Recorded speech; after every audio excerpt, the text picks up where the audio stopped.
Hi, I'm resident of Collinwood for YouTube, Joel Sains, and all my guests are dressed in black today because we're attending a funeral, and it because Eh. it's we're discussing Tim Burton's Dark 2012 movie, Dark Shadows. That's my buddy Patrick Chris, my buddy Wow. Gallant, my buddy Daniel Culver. This movie it has a couple different release dates. May 7th, 2012 in Los Angeles premiere, May 10th, 2012 in Australia, and May 11th, 2012 for the United States. Distributed by Warner Brothers Pictures, United States Roadshow Entertainment Australia. Five producers. That's right. Richard D. Zanuck, Graham King, Johnny Depp, Christy Dombrowski, and David Kennedy. Directed by Tim Burton. Screenplay, by Seth Graham Smith. Screwplay. Story by John August and Seth Graham Smith. Starring Johnny Depp, Michelle Pfeiffer, Helen Bonham Carter, Eva Green, Jackie O'Haley, Johnny Lee Miller, Chloe Glace Ortiz, and Bella Heathcote. Okay, now that I got that out the way, Alan, first, what did you think of Johnny Depp's Barnabas Collins? Well, I saw it with the Central Florida Dark Shadows fan club group at the midnight showing on the 11th, the 10th to the 11th. And I just wasn't that weirded out by it at first. I mean, I certainly didn't have some of the objections that the only true fans sort of arguments were. I don't have those objections. I had some other problems with it. Mostly they couldn't decide what it wanted to be. So yeah. But I mean, I loved the atmosphere of it. I loved the costumes. I loved the Collins Port set more than I loved the Collinwood set, which I liked. But the Collins Port set was great because the English have an understanding of what New England coastline looks like, because it's pretty much the same as much of the English coastline. So the type of, when they built that in the gray sky and they built the whole bay area, it's a giant tub or whatever. They built a giant pool.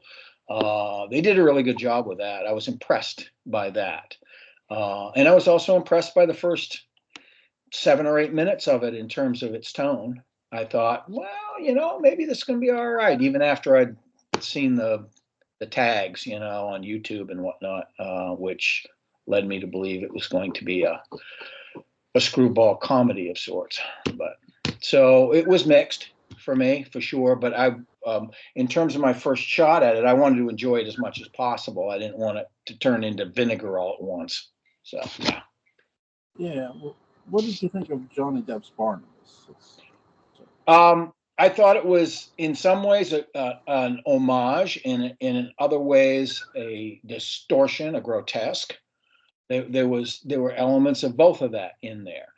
Depended on the scene. It depended on who wrote that scene, who was dominant in the scene. Was it August or was it Seth Graham Smith? Because I suspect they never talked to one another about that, and I think that's part of the problem with the script.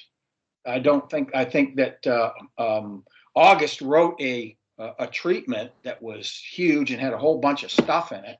Well, it was more than a treatment. It was a whole script. Yeah, it was actually, but it was not a final script. It was like an initial script, but it was huge. You're right. Treatment's the wrong word, but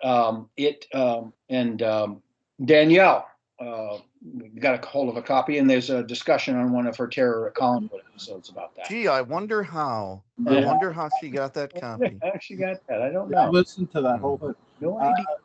Patrick. Anyway, I really think that there was no communication. Now, I could be wrong. There might have been some, but there wasn't enough communication between screenwriters in order to make this thing cohesive.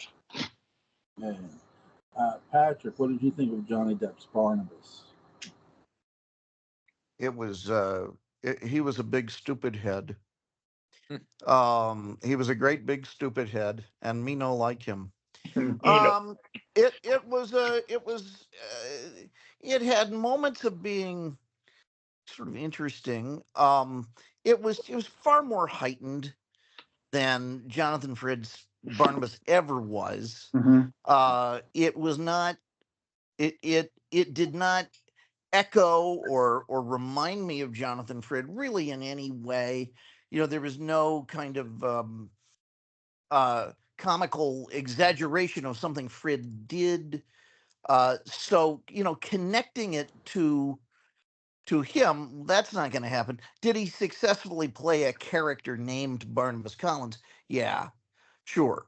But in terms of playing Barnabas Collins, the way that I guess Brian Henson took over for Jim playing, Kermit the Frog. Mhm. No, I mean, no. And in fact, to be honest, none of the actors who played Barnabas since Jonathan Frid had. I think they were fine. I mean, I like them. Ben Cross is fantastic, but sort of like Johnny Depp, he's really playing a different character than Frid played.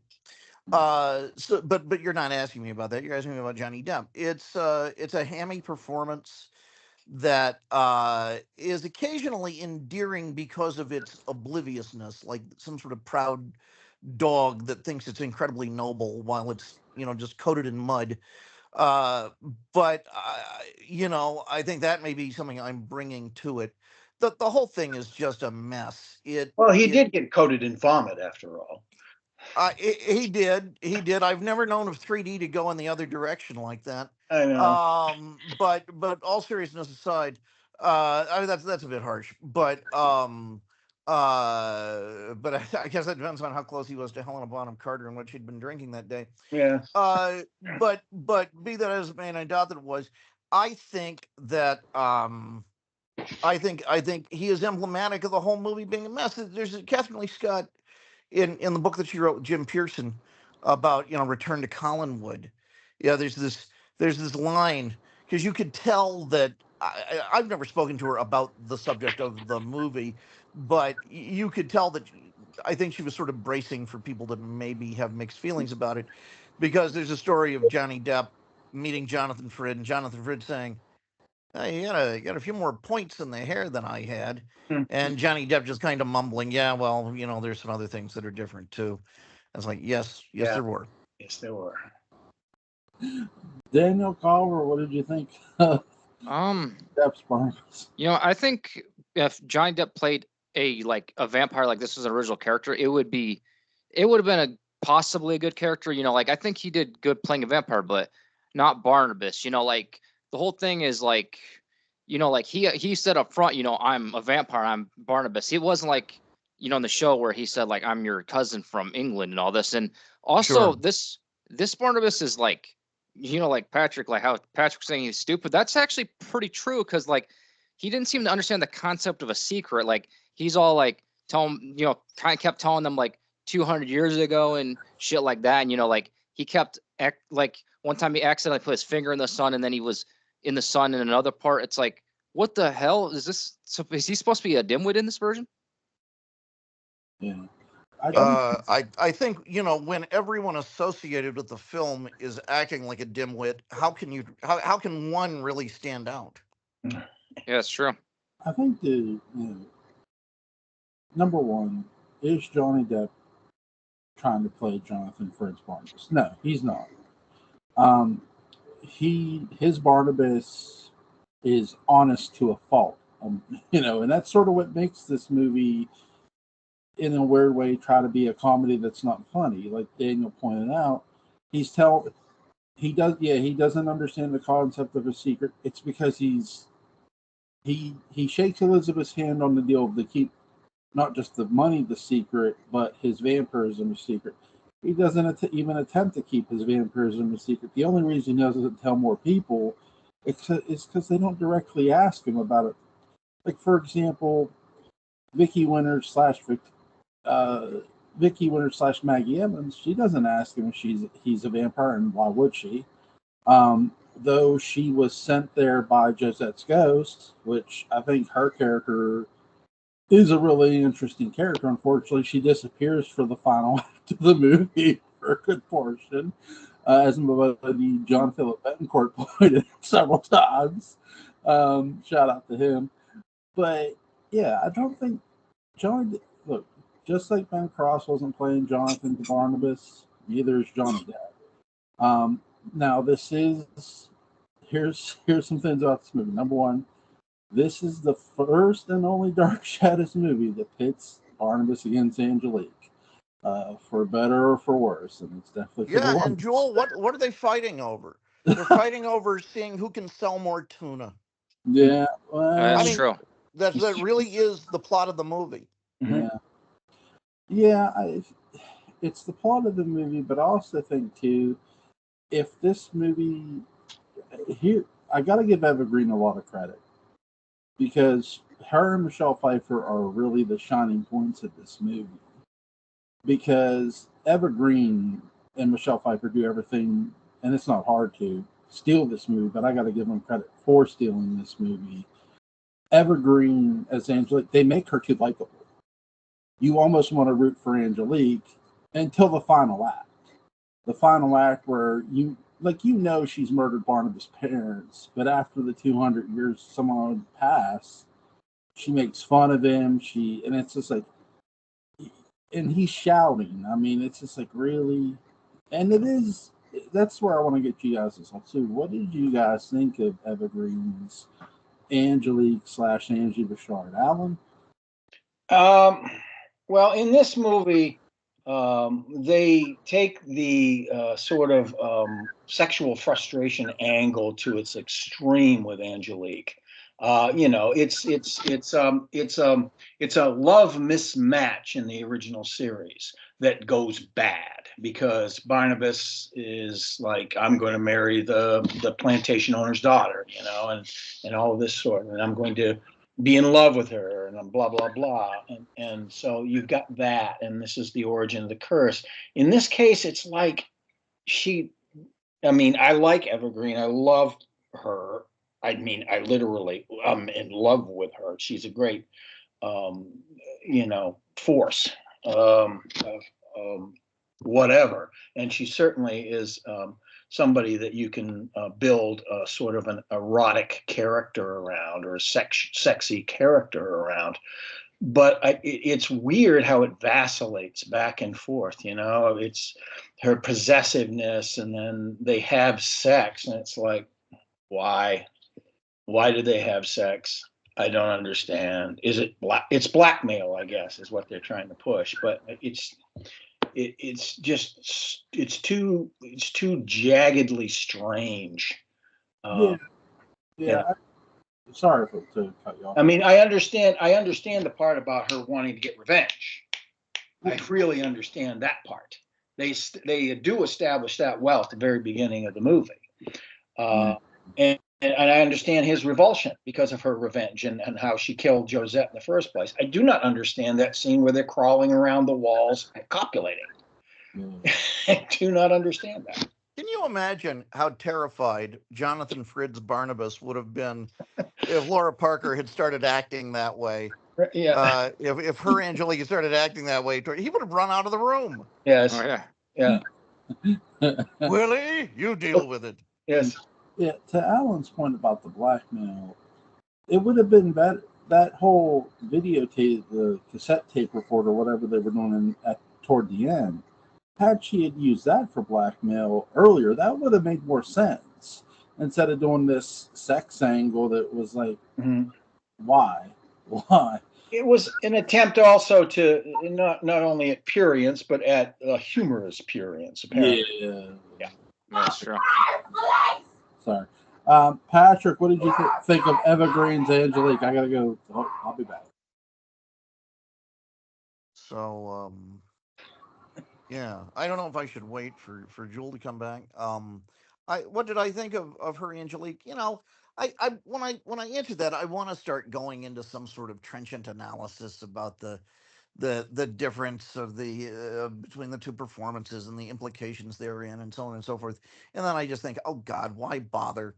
Well, it's also not fair to the actor to do that too much. It really Sure, of course. I mean, because it's the old double blind. It's the impossible double blind. We don't know what a young Laura Parker would have done with this material, nor do we know what Ava Green would have done with the material that Sam Hall and company wrote for Laura Parker. Um, as far as characters go, she has no love for Barnabas. She No, has a desire to own him, right. but and it's really really impossible to see what Barnabas saw in this person because he is so controlled. And I guess, it could be said, well, that's the irony. That he's lost control in this one area, but a character is whatever the writer says the character is. I mean, I can't really fight that. There's no such thing as out of character as long as the writer intends it. It's just a new dimension to that character. However, it certainly feels inconsistent Yeah, and I with think again, linking that to the writing, I think is I think reasonable as well. I mean, when you've got push me pull you going on because the producer wants to rewrite the whole script, sure. and in And production, it's and I think this is an appropriate time to sort of talk about how the version of Dark Shadows that we're seeing here really, really, really came about. I think it's been talked about a little bit about the fear of competition with other franchises and so on. I have to go yeah. plug in my phone. I hurt my back, so I'm kind of like Sorry being to prone a lot. That's okay. But see if I get it plugged in. Did I? Oh, yay. So, the thought, well, we'll outsmart competition by doing it as a parody. And from my understanding then, it was sort of Seth Grahame-Smith and Johnny Depp and Tim Burton getting together frequently during filming to kind of carve out what they were going to be shooting the next day. Mhm. And the last movie I know of that was crafted like that, with a lot of pot involved, was Star Trek: The Motion Picture, when Shatner and Nimoy, who were involved a lot more in the writing than I think most people know, Right. would get together with Gene Roddenberry and poor Harold Livingston after the day's shoot and get baked and try and figure out what was going to happen the next day. Oh Lord. Yeah. And this is actually a movie where this movie, Dark Shadows, is one where V'ger would have been welcomed. Yes. Right. or some version thereof. Yeah. Yeah. Daniel, what did you think of Evergreen's Angelique? You know, I would say she wasn't too bad, but yeah, like Alan said, you're not seeing where, you I'll be know, back, guys. where that she was like she was having sex and making out with Barnabas was kind of weird. But yeah, I would say she wasn't too bad as, again, if this was an original story, it would be a good she would be an okay character, but as Angelique, I'd say not so much. As this Angelique, and here's a clue as to where this goes off the rails. At any point, and you may have experienced this. I did not. At any point, did this version of Angelique, and it's not Ava Green's fault, Seth Grahame-Smith's fault, surprise you? Did you go, oh, I didn't think that would happen? I did not have that experience. It was Well, a that's very predictable character. Oh yeah, I could see that. I would say like yeah, when she started having sex with him, I know that she was obsessed with him, but I don't know. I just wasn't expecting that. See that, Daniel, that had been very heavily advertised in the trailer. So if you were inundated with the trailer when this thing was coming out, that was already spoiled. Okay, I actually didn't. I actually wasn't a fan of Dark Shadows when this came out. Sure, and I think we're because I have a lot of feelings on this movie and on the reaction to it, which maybe we'll get into later. But the big thing that's positive about this is that it did bring a lot of Dark Shadows fans to Dark Shadows. It brought a lot of people to it who saw the movie and liked it, and then went to the TV series and watched that. And so that's a good thing. I'm kind of amazed that it worked. It's a real triumph of Tim Burton's style over everything else. Because I am amazed that this movie could lead anyone to do anything other than want to leave the theater prematurely. Oh yeah, And that's I really feel that way. I'm not trying to be catty. It is the sin of this movie has nothing to do with the fact that it's a comedy. I encountered a lot of guff. Well, not a lot, but there was one guy who gave me a lot of guff and resistance, and then I exaggerated it over my contention that Dark Shadows is often a sitcom. It's often a comedy. It's a very funny comedy. I think this is intentional on the part of the writers, um, and so there is meat on those bones. I mean, geez, boy, when Adam is created, every time the tape recorder is about to play the part about Eric Lang explaining the entire plot, somebody calls and Barnabas and Joy, you have to leave the room. And the only person who can hear it is Adam. And that happens so often, or it feels like it happens so often. It's a classic sitcom construction, and that kind of thing goes on all the time. So yeah, there's funny stuff all over the place in Dark Shadows. Base it in that, and Seth Grahame-Smith seems to be a writer of integrity. I mean, he's done these very interesting literary pastiches and stuff about Lincoln and so on. And I liked the Lincoln movie he did, uh, and so I kind of wonder if he has mixed feelings about sort of getting dragged into this. And then seeing very understandably that people really didn't like it. I mean, I think the thing that made Pride and Prejudice and Zombies successful is that he was extremely familiar with source material. That's correct. And he was respectful to it, and he was respectful to the relationship that fans of the author had with that source material. And the source material is also the source of his comedic wit. Oh yeah. He adopted style from that, and it's difficult to do if you're unfamiliar with Dark Shadows to do that. I would guess that he has a lot of regrets. Yes. But he got pulled into it. It was a job. Yeah, it was a job, and he got paid well to do it. But yeah, I think you're probably right in terms of his, his writer's acumen. He probably had some regrets about some of the holes that he had to navigate. And do you guys also feel that this movie was trying hard to be Twilight as well? No, I don't No. think so. Okay, No. to be honest, I've never seen Twilight, but Well, if you did, I don't think you'd find much comparison. No, the thing about Twilight is it's way more treacly. I have seen. I have seen some of Twilight, but not the whole movie. Yeah, it's very treacly, and it is actually it's YA lit is what it is, and it's not necessarily great YA lit.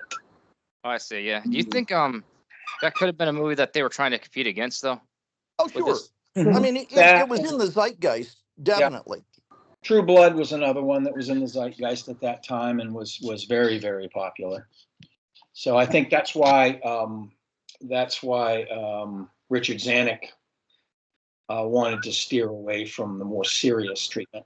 Oh yeah, I could see that. Yeah, I kind of gave up on Twilight when I heard about the sparkly vampires. Yeah, that's one of the treacly parts. Oh yeah. I gotta say, big fan of the Twilight stuff, largely because it's boring. But I respect that it is very pure in its treacle. That is a very pure form of sugar. It's very sincere in its goofy cutesy ootsy love stuff. It takes it seriously, and I like its lack of irony. It really was the original source material really was written for adolescents and just maybe post-adolescent, that young people and young adults that were maybe experiencing love for the first time, or maybe feeling like outsiders like these people do. And I heard it started as 50 Shades of Grey fan fiction. Oh, I'm no, not making this up. Oh, it's actually the around. I think 50 Shades of Grey was actually Twilight fanfiction originally. Oh, was that it? Okay, well, it was one or the other. I mean, neither. It's no Harold Robbins or Jacqueline Suzanne, the giants. The pot does not boil as well. No. Yeah, I could be wrong too, but yeah, I think it's the other way around. Like I think I think you're right. Yeah. I think the most shocking thing about Evergreen's Angelique, to Daniel's first question, is it's it's the fact that they try to, because Evergreen's such a talented actress, she comes across as a partial baby face at times, and then by the end, the character's a heel. When you're making a movie, especially a supernatural movie, Dark Shadows, you got to have a clear cut baby face and a clear cut heel. This isn't the series. Look, no DS movie, as we all know, is canon to the series, which is fine. And if you're not going to do something to canon to the series, that's fine too. At the same time, you got to have a clear cut one way or the other. You can't play it, and this is exactly what they did with the character. Oh, we'll make her better. There's a place for clear cut villains and heroes. Don't get me wrong, but I think also Dark Shadows crossed that line in 1967. Where people had villainous aspects of them and heroic aspects of them, all in the same person too. And I don't want to compare that to this movie because the development isn't there. But that, Jewel, I have a question for you because you use wrestling metaphors now and then, and I feel like heels and baby faces kind of balance one another out. Would you say that's just yes or no? Would you say that's true? That they need to. Yeah. So when you're talking about that balance, they have to kind of match. So for you, do you try to match your heels with your earrings? Go on. No, I do think look, it's one thing for the series to have done it. That was the series. For example, in the first ever DS movie, House of Dark Shadows, was Barnabas a heel? Yeah, he was the heel in that movie. Yes. The hero is Jeff Clark. Whether we like that hero, that's one thing or the other. That's true. That's true. If you're making a Dark Shadows movie for a modern day audience, okay, that's fine. I understand that. But to make it a comedy that's not at all funny, yeah, it's weird. This movie its cast is amazing. You'd look at this cast, you'd go, "There's no way this movie is going to be bad," and we'd all be wrong. It's bad because it's poorly written. It's not written well. And do I think it got the better script or more serious script got abandoned because of the competition? I call bullshit on that. I just, in my opinion, and I can't prove any of this, I think there came a point in time when Warner Brothers, specifically fucking Warner Brothers, said, you know what? We don't want DS no more. And they did everything to sabotage what this movie would be eventually. And if we can't do anything with it, let's make sure nobody ever does anything with it again. And has anybody? No. No, I don't believe in that victim theory. I think it was a concatenation of a lot of different things, including cowardice, creative cowardice, also money, and other things. But I think if they had wanted this to die, it would have died in pre-production. Well, as soon as they decided that it wasn't going to be a serious thing, they could have killed it immediately. They had a full script, or at least a full working initial first draft script from John August. I'll tell you why I say what I said. Because until Tim Burton and Johnny Depp threw their name in, I didn't hear a fucking thing from Warner Brothers about Dark Shadows. Well, you weren't unless big names threw themselves in. Well, you weren't. That's how films are made. That's how big budget films are made. Hold on a second.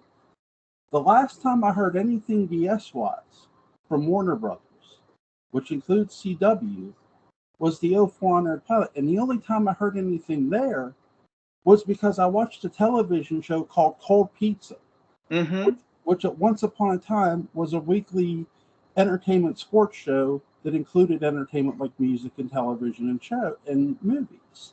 The problem, You didn't hear anything on the internet. You heard it on a television show. No, Dan Curtis pulled his support. And then I read online that Johnny Depp throws his name in the Dark Shadows. I'm thinking, oh, that's cool. We're going to get a Dark Shadows movie. I honestly, around 2008, I think. I'll say it right now.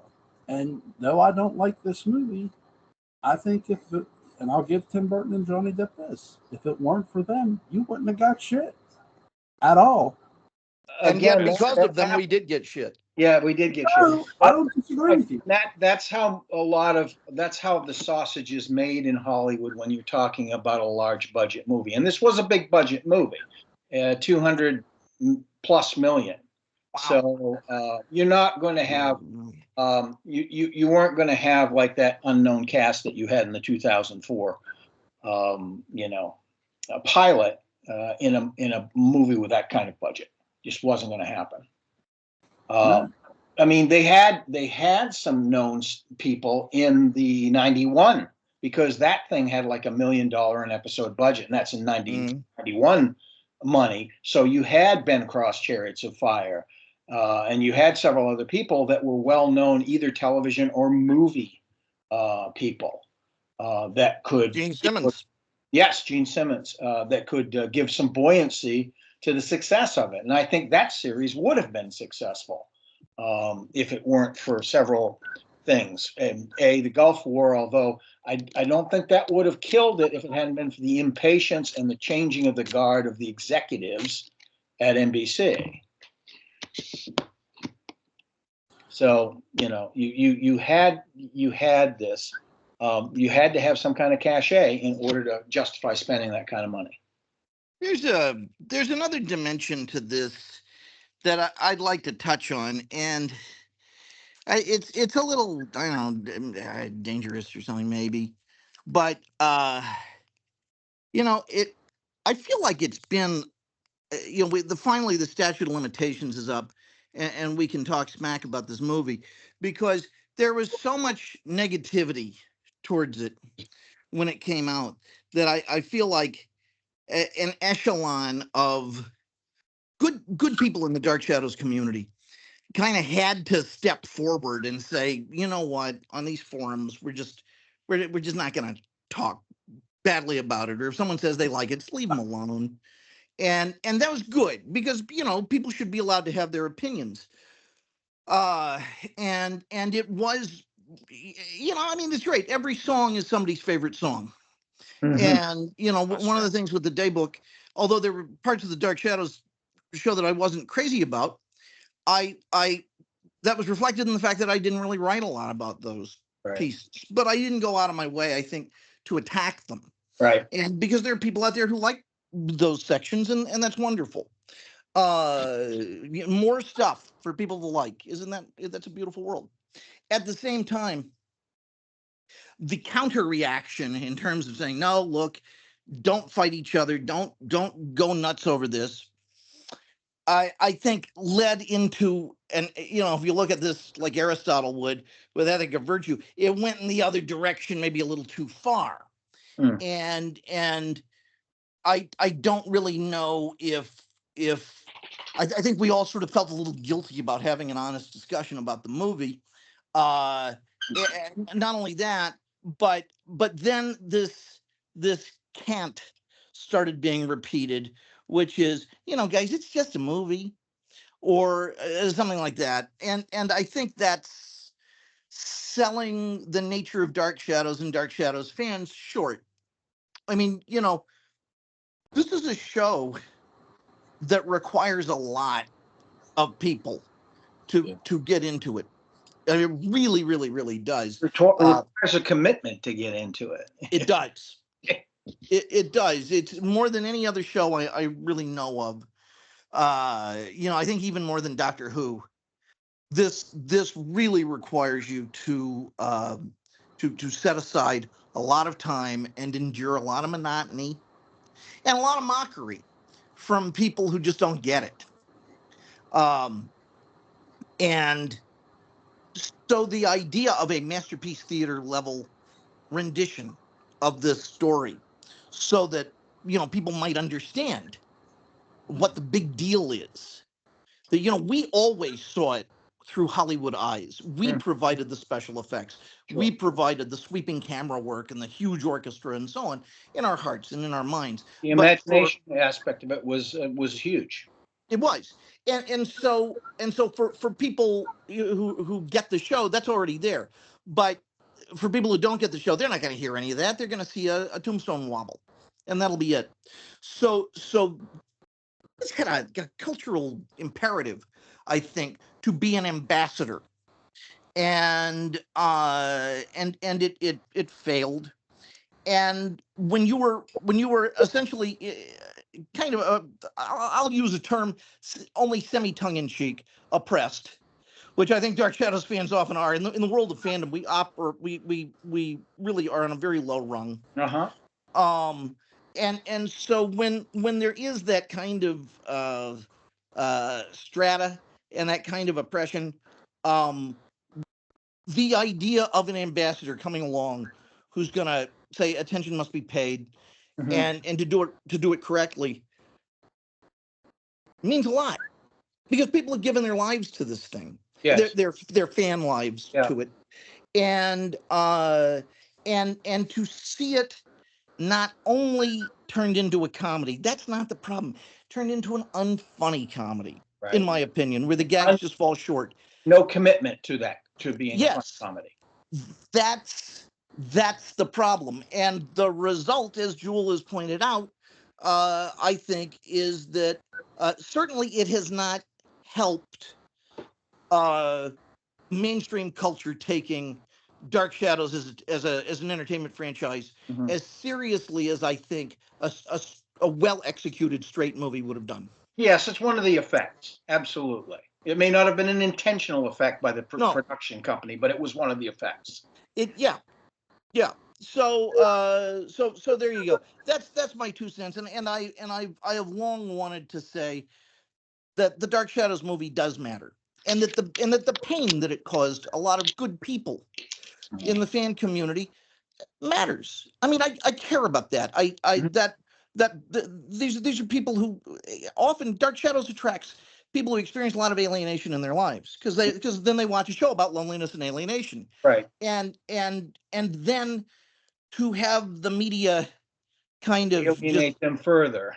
Yeah. It's like, God, I just can't win. Yeah, it's true. So, it's the thing. So there we go. The first 10 years after this movie came out, it was such an emotional hot button that people just screamed at each other about it. They weren't able to. A lot of people, not everybody, but a lot of people were not able to, sort of articulate. I mean, for me, it motivated me very positively. It's the key reason. I mean, it was very shortly after that Super Bowl ad that I announced my plans to do the 45-day watch through, which is an idea I had as I was walking out of Super Size Me.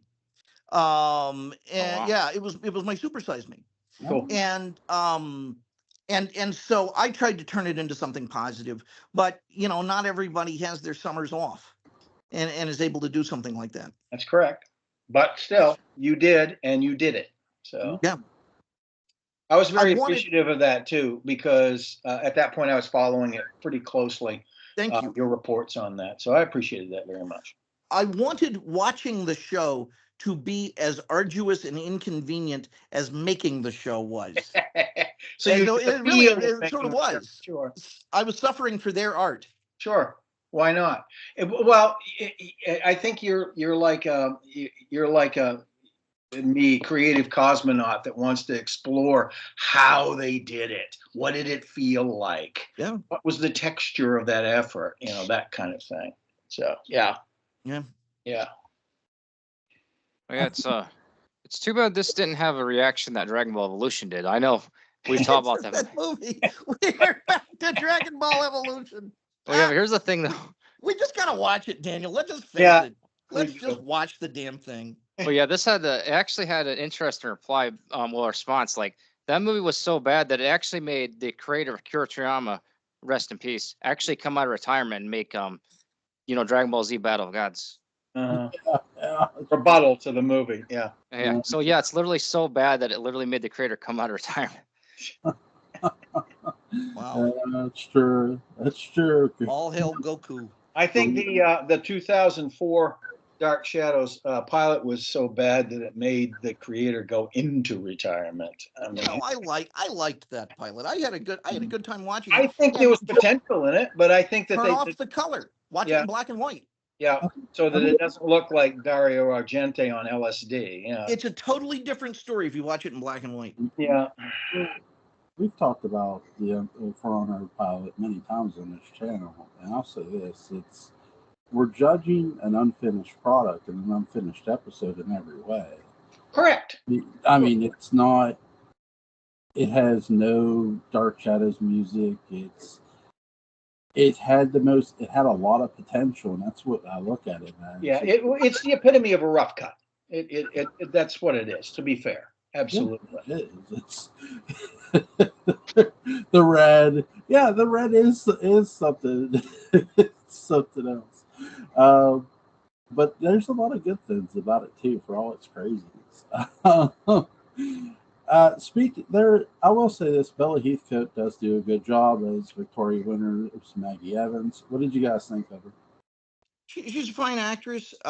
If you want to see her in a better movie, Black Coat's Daughter, I believe she's in. Or it was a movie I watched the same night I watched Black Coat's Daughter. One or the other. Wasn't Dark Shadows Bella Heathcote's sort of international coming out? She's Australian. Yes. It was. And poor Gulliver McGrath. That poor kid. What happened to him? That guy. He and Jake Lloyd are playing cards somewhere right now. He's gone through his adenoidal period, and maybe he will make a resurgence as an adult. How old? He's got to be.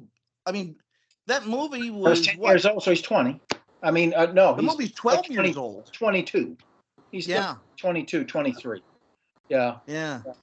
But I mean, Joseph Gordon-Levitt, of course, he went all the way through thanks to Third Rock from the Sun. But yeah. Hey, good actor. He is. Excellent actor. Yeah. Daniel, what did you think of Bella Heathcote's Victoria Winter / Maggie Evans? I actually think this is one of the better characters in the movies, but like I would say, yeah, the actress that played her did a good job. The one thing I did not like is, making Maggie Evans and Victoria one character, because, as we know, they're two different characters. And I know like Maggie did replace Victoria later on, but they could have easily like still had them go to the coffee shop and have Maggie as a different character, Well, there's a reason that I think that didn't happen. And the whole thing is that and Dan Curtis proved this when he did the 91 series. Had he known the direction the show was going to go in, he would have had Alexandra Moltke coming out of that painting instead of Catherine Lee Scott, and the whole thing would have been centered on Victoria Winters. But he basically was following continuity. He was a slave to his own continuity, and that led to this bifurcation. Now, the cool part about that is that you got a much more interesting 1795, where you didn't have the whole twinsy sort of misadventure and so on. We didn't have to deal with that, which I thought was a real kind of the dopiest element of the 91 series, the whole Patty Duke show element. Where's William Shallot when you need him? Where's Gene Shalit when you need him? Exactly. God, Gene Shalit would have made a great Klingon. Yeah. I think he would have made a great Count Patofi too. He would have made a great Count Patofi. Oh yeah. Look at my hand. Yeah, sure. Yeah. Come here. Look at this hand. Look at this. This is not chopped liver here. Well, I probably should have said this when we were talking about Twilight earlier, but I think Twilight might actually have referenced Dark Shadows because Edward's last name is like Cullen or something. Edward Cullen. Yeah. Oh yeah. Yeah. Yeah, they're not the only creators who sort of take from Dark Shadows. The guy who did the Buffy series definitely took up from Dark Shadows. I have to step out for just a moment. Excuse me. That's fine. But yeah, I really enjoyed Bella Heathcote's character. I like the fact that she could talk to ghosts, which if you go to the original Victoria Winters, she did talk to Joseph. And she's very much like the original Victoria Winters in that she is not this helpless, I don't understand type person. Yeah. She's got attitude. She's got moxie. and you know, it waxes and wanes throughout this movie, but she's got attitude. She starts right off, you know, when she's talking to the hippies, she's giving it right back to them. They don't even know what she's, you know, that she's being kind of sarcastic with them, but she's, you know, she's intelligent. She's, you know, kind of ready to go. So, and the fact that the writers do take the time and tell her backstory of escaping from Wincliffe was a smart idea, you know. Yeah, and they used the Ballad of Dwight Fry to do it, which I thought was kind of fun. Yeah. That was kind of fun. So yeah, Alice Cooper's songs. It's funny, the music, the score of this movie sort of fits the tone of what they are doing, which is weird. Well, I mean, it's supposedly immersed in the early '70s, so you get that music. But I also I liked Elfman's score. I liked that was one of the things I did enjoy, because I like that sort of dense, sort of dark mood that he provides in a lot of his movies. So I enjoyed that. I would have liked to have heard a lot more of the original themes. Definitely. Yeah, that'd be cool. Yeah, Danny Elfman did a good job for sure. Speaking of the Alice Cooper thing, I actually missed them because I wasn't really paying attention. Well, I should say that, but I really wasn't looking for them. But there's the actor. I know some of the actors from the show were actually in the. Yeah. Briefly, and more briefly because Jonathan Frid was totally exhausted by the time he got to England and only did like 3 takes and was gone. So that makes sense. Yeah, and actually, it's kind of disappointing because because it'd be cool to see them. It would have been. They had one additional scene other than the entry scene, but it was very brief. It was during the initial part of the Ballad of Dwight Fry, actually. Oh yeah, it's kind of bizarre though. I know it's not. I'm not saying anything like bad. Like if there was any sketchy, but it's just a really weird coincidence. This is the last thing Jonathan Frid played in. Yeah. Yes. And he may not have even done it if it hadn't been for Jim Pearson, I don't think, because I think he was unconcerned with doing anything else. He would, other than he'd been doing some reading on his website, I guess. Yeah. Doing some creative interpretation of some stuff on the website. But I mean, this is a guy who's getting ready to fade and pass. In his late years, and there he goes on a 22-hour trip to England, and it probably wasn't the best idea. Yeah, I could see that being a very bad idea. Yeah, I had an idea that is so obvious. I don't think that's the reason it wasn't done, but really strikes me as the absolute best way to have worked Jonathan Frid into the movie. And it just would have required him to lie on a cot and maybe stare at the camera briefly. And that's where you would have had Johnny Depp, insisting on a higher dose, and it ages him. Yeah. And when the camera pulls back, it's Jonathan Frid. Right. That'd be pretty cool. And, he lunges forward, or a Jonathan Frid puppet or something like that lunges forward, and bites Dr. Hoffman or something. And boom, he's back and he's Johnny Depp. Right. But after Tim Burton did the Heston cameo in Planet of the Apes, I was convinced that's how Frid was going to be used. Yeah. I can understand that. It makes too damn much sense. It does. It's better than how they did use him, Yeah. Yeah, that's true. Oh God, the Heston cameo playing. I have to say one thing though. I have to give props to Jackie Earle Haley. Yeah, oh, he's marvelous. I love almost everything he's ever done, and he is good in this movie. He's very committed to this role. He's not a complete moron, although he's kind of on the edge. And his responses to everything are honest. They're reasonable. They're rational, and he's just. I liked him as Willie. I thought he made a great Willie. So, did you like him in A Nightmare on Elm Street? I did not. I have not seen him in that. I've seen him in Watchmen, where he played Rorschach, which I thought was a riveting performance. The movie is uneven, but the performance was riveting. and I actually rooted for him over, any of the other so-called heroic members of the group. But even though he was pretty terrible, I mean, the character is pretty terrible. Most of them are. And of course, he was in Bad News Bears. That was the first movie I ever saw him in. Breaking Away. Yep. Oh yeah, he actually played Freddy in the remake of A Nightmare on Elm Street. Yes. I had heard that he had done that, but I had not seen it. So. I think he did. I think Jackie Earle does a good job. I think the writers do a bad job. Well, again, there was something disconnected about the whole writing of that script, and we've talked about several of the reasons that might have been why. So. Well, Nightmare on Elm Street is the one I'm making. Oh. I was talking about. Oh yeah. But yeah. Yes. Yeah. But yeah, and here he does a really good job too. He nails. I think he brings Willie Loomis to life really well. I love the interactions between him and Death. They're gold for sure. I didn't like the bitch anyway. Yeah. I mean, it's like, no, you didn't. No. You really didn't. He kept his distance. But you get him from the moment he opens the door and starts talking to Vicky / Maggie. You get him. So.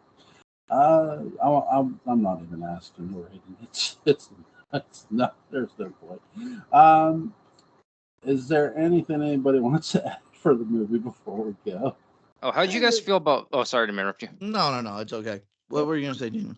Oh, how'd you guys feel about Vicky becoming a vampire at the end? I fine, whatever. Yeah, I guess it was fine. that was my response. It's over, Yeah. Oh yeah, that's true. Yeah, that's another thing. It kind of does show with Twilight. Like, I know that's not really a Twilight thing. It happens in a lot of different vampire movies, but obviously, Bella, I believe, becomes a vampire at some point. Yeah. Well, yeah. I mean, pop culture figured out that being eternally young, and really being able to control the degree of your attack. These vampires don't have to kill. We pretty much established that, and so on and so forth. Is who doesn't want to live forever and hang out at night and I mean be eternally glamorous. So Dark Shadows has to contend with that, just like Twilight did.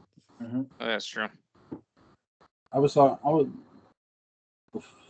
an hour phone call once with John Philip Betancourt, and he was saying about how it's not her getting turned into a vampire; it's her disappearing for all that time, and them not explaining it, and were things they could have shown. And he listed a ton of shit that was really, really fucking good. Language. Ow! You should have heard what we were saying earlier. Anyway. Yeah. I don't want to know. Can't hear that. We won't tell you. We were talking about a witch and a vampire having sex. That's right. Oh link to Patrick McCrae's Dark Shadows. Link to Patrick McCrae's Dark Shadows Day book about is going to be in the description box. Link to Alan Glant's YouTube channel, Common Sport After Dark, is going to be in the description box. Link to Daniel Culver's YouTube channel, Culver, is going to be in the description box. Gentlemen, have a great night. Thank you. Peace, love, and dove.